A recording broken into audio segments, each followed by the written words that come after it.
जो आप अभिषेक कर रहे हो, या किसी भी रूप में आपने सेवा भारती समिति को, संस्था को कुछ सहयोग दिया है, आपका दिया गया वो धन, कई लोग गलत गलत सोच बना लेते हैं कि हमने दिया, कहां लगा कहां लगा। ये कथा पहले भी कहा, आज फिर कह रहे हैं, कोई अगर गलत कर्म में डूबा हुआ है, उस गलत कर्म से निकालकर सब को जोड़कर उनकी अच्छी विद्या, उनकी अच्छी शिक्षा, उनकी औषधि, चिकित्सा और उनके उत्थान के लिए एक कार्य रखा गया। और आपसे निवेदन रहेगा, इस कार्य में बढ़ चढ़कर हिस्सा लीजिए। ये नहीं कि अपना समर्पण का मुख करो और उससे एक नहीं, हम तो कहें कि जहां जहां पर इन बच्चों के लिए, इन बेटियों के लिए, इन बेटों के लिए जहां जरूरत पड़ रही है शिक्षा के लिए और चिकित्सा के लिए, वहां पर ये सेवा भारती संस्थान छात्रावास और हॉस्पिटल का निर्माण कराती रहे, उसके लिए ही यह क्रम करा। एक बार जोरदार ताली बजाएं सेवा भारती के लिए और पूरी संस्था। ये कर्म हो आपके श्रेष्ठता का। तो मैं निवेदन करूंगा जो अभिषेक में बैठ रहे हैं उनसे कि शिव जी का जब अभिषेक कर दें, पूरा की पूरा अभिषेक कर दे, तब शंकर भगवान का थोड़ा सा श्रृंगार करा दो, थोड़ा सा श्रृंगार करो। उस श्रृंगार का फल आपको मिलेगा जरूर, आपको प्राप्त जरूर। आप मंदिर भी जाएं, शिव जी को जल भी चढ़ाएं, जल चढ़ाने के बाद में आप बाबा का थोड़ा सा श्रृंगार कर कर आया करो, जो वहां रखा हो, जो पड़ा। तुमसे ये निवेदन ये नहीं है कि तुम बहुत सारा सामान खरीद कर ले जाओ। हम ये कभी भी, आपको आपने शिव महापुराण की कथा में सुना होगा, कभी पैसा खर्च करने की बात तो हमने यहाँ से कही नहीं कि तुम इतना रुपया का खर्च सामान लेके आना, इतना रुपया लगाना, कहीं नहीं। जो तुमको मिल जाए तुम तो उससे श्रृंगार कर दो बाबा का, जो महाराज आप प्रकट हो गए। हाँ, मांगो तुम्हें क्या चाहिए। करकटी ने कहा मेरा बस एक वर है, केवल एक वर, मेरे पति को कोई याद करे ना करे।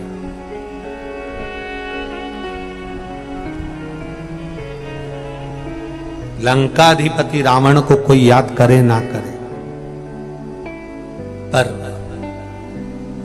इस वंश की उत्पत्ति जब हो और मेरे गर्भ से अगर कोई बेटा हो और वो बेटा आपकी सेवा करे ना करे, पर मेरे बेटे के नाम से आपका नाम जुड़ा हुआ हो, मैं बस इतना चाहती हूं। शिव जी से वर मांगा है, मेरे बेटे के नाम से आपका नाम जुड़ा हुआ हो। शिव जी ने ऐसी कृपा कर दी, ऐसी करुणा कर दी कि बाबा देव अधिदेव महादेव ने क्या कहा। पार्वती जी बोली, रे करकटी, तेरे गर्भ से एक बेटे का जन्म होगा जिसका नाम भीम होगा। वो भीम का संहार, वो उपद्रव बहुत मचाएगा, क्योंकि असुर की संतान है, राक्षस की संतान है। आप अगर मना भी कर देंगे कि हे उधम मत मचाना, गलत काम मत करना, ये मत करना, तुम कितना ही प्रयास कर लो, जो राक्षस की संतान है वो करे बिगर मानेगी क्या? मानेगी।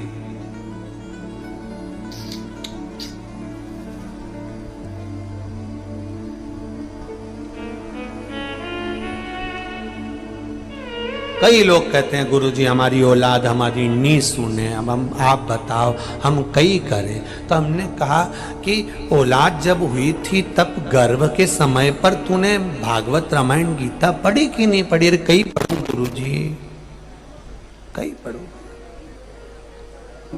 अभी कई रामायण भागवत गीता पढ़ू ने, चूल्हा चौका से ही फुर्सत नहीं मिले जब ये औलाद गर्भ में थी। तो ईका पिताजी से कह देती, वो रामायण भागवत गीता पढ़ देता। अरे कई पढ़े, नंबर 1 का बेवड़ा है वो, तो रात के पी के आने खूब गाली दे, अपशब्द बोले, काहे की रामायण भागवत गीता पढ़े। तो एक काम करती, सास ससुरा जी से बोल देती रामायण भागवत गीता। नहीं वो बोलूं तो सारी, पर वो तो कह गए घर का काम करी ले, हो गई रामायण सारी। कहीं करे मां रामायण भागवत गीता। गर्भ में संतान रहे कितना कितना वर्णन करा गया। विदेश में एक संत घूमने के लिए गए, और विदेश में संत घूमने के लिए गए तो उनने क्या देखा कि मां 2 तरह का हॉस्पिटल था। विदेश में 2 तरह का हॉस्पिटल जब संत ने देखा, भारत के संत देखकर आश्चर्य में पड़ गए। इस हॉस्पिटल में अंदर गए, उन्होंने देखा यहां नॉर्मल डिलीवरी होती है, उसका शुल्क 5 लाख रुपए लगता है।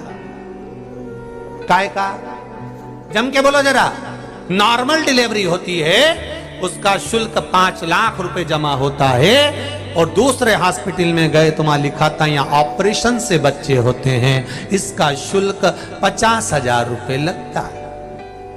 संत को चक्कर आ गए, उसने सोचा ऐसा क्या है कि नॉर्मल डिलीवरी और ये ऑपरेशन की डिलीवरी। तो उसने पूछा कि यहाँ और यहाँ में क्या अंतर है। तो उसने कहा ये नॉर्मल डिलीवरी का हॉस्पिटल है, यहाँ पर जो तुम्हारे घर की बहू बेटी होगी उसको एक कमरा दिया जाएगा, कमरे में एक चूल्हा रखा होगा, फुकनी रखी होगी, चिमटा रखा होगा, तवा रखा होगा, सारा सामान रखा होगा, आटा पीसने के लिए चक्की रखी होगी, सारा सामान रखा है, सूपड़ा, झाड़ू सब रखा है। बस नॉर्मल डिलीवरी अगर कराना है तो 5 लाख रुपए जमा करो, एक कमरा लो, उस कमरे में आप झाड़ू लगाओ, पोछा लगाओ, अपना बिस्तर बिछाओ, खुद बनाओ, खाओ, अच्छे से बर्तन मांज के रखो, झाड़ू पोछा करते रहो, बस 5 लाख रुपए इसी का जमा होगा और तुम्हारी नॉर्मल डिलीवरी की गारंटी हमारी है। और ये सामने का जो हॉस्पिटल है इसमें 50,000 रुपए जमा होते हैं, ऑपरेशन से बच्चा हो जाता है,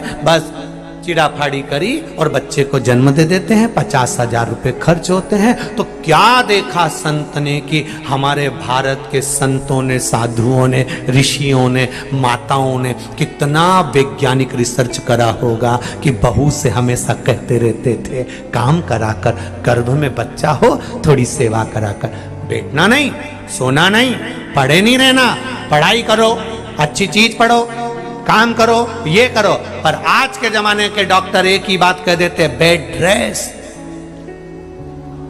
दिन भर पड़ी रहो, टीवी देखती रहो, टीवी में दिन भर कहीं की ना कहीं की रोतली भाई रोती मिले। नाटक में तुम एक नाटक बता दो जिसमें कहीं का बहुत दिन तक मुस्कुराता दिखे, पूरे नाटकों में कहीं की ना कहीं की रोती मिले 24 घंटा। तो औलाद भी ऐसी पैदा हुई कि गोदी में रखो तो चुप, नीचे सुलाओ तो पे पे करे। औलाद भी ऐसी पैदा हुई। कई लोग के पर माताएं भी कह देती हैं बूढ़ी बूढ़ी, हमारी भी औलाद थी 5-5, 4-4, खिला दो पिला दो पटक दो खेलती रहे। और एक तेरी औलाद 24 घंटा पे करे। अब उनको कौन बताए? कुमकुम भाग देखा है, कौन बताए कि ये सीरियल देख के पैदा हुई है? इनको कौन समझा? खूब देखा नाटक, तो वो भी नाटक करे। और बड़े लोगों से कहो कि भैया तुम कथा सुनो, सत्संग सुनो, नहीं सुने। एक डोकरा बुढ़ा आदमी गोदी में बच्चे को लेकर घूम रहा था, बच्चे को गोदी में लेकर घूम रहा है।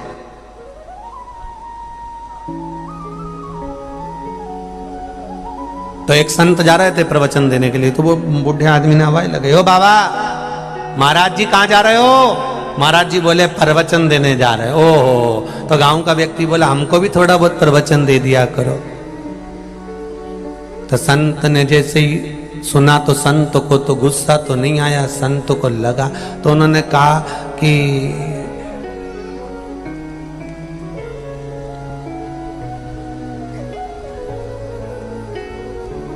हमको प्रवचन की क्या जरूरत है, तुम्हारी गोदी में जो बच्चा बैठा है ना यही पूरा प्रवचन दे देता है। ये कैसे प्रवचन दे देता है? रोज कहता है बाबा जी बाबा जी बाबा जी, मतलब अब उम्र हो गई है, बाबा बन जाओ, इससे बढ़कर और क्या प्रवचन चाहिए? तो इतने में गांव का व्यक्ति भी बड़ा चतुर था, उसने कह दिया देखो महाराज मेरा मन तो खूब करता है छोरा के बाबा बन जाओ, तो बाबा बनने का मन तो करता है, पर छोरे के छोरे को लेता हूं तो कहता है बाबा जी, और जैसे ही मन में आता है बाबा बनने का और छोरी का छोरा गोदी में आता है तो कहता ना ना ना ना ना ना। तो मेरे को तुरंत चेंज करना पड़ता है, इसलिए मैं बाबा ही नहीं बन पाया। वो ना ना शिव कथा कह रही है। करकटी कह रही है मेरे बेटे के साथ में आपका नाम जुड़े। और आया समय, करकटी के गर्भ से एक पुत्र ने जन्म लिया। कब? जब कुंभकर्ण मर चुका है। तब कुंभकर्ण के मरने के बाद करकटी के गर्भ से, जब कुंभकर्ण था तब गर्भ ठेर गया था, और गर्भ ठेरने के बाद कुंभकर्ण के प्राण चले गए। जाने के बाद अब करकटी के गर्भ से बेटे ने जन्म लिया जिसका नाम भीम था। उस भीम ने बड़े होकर अपनी मां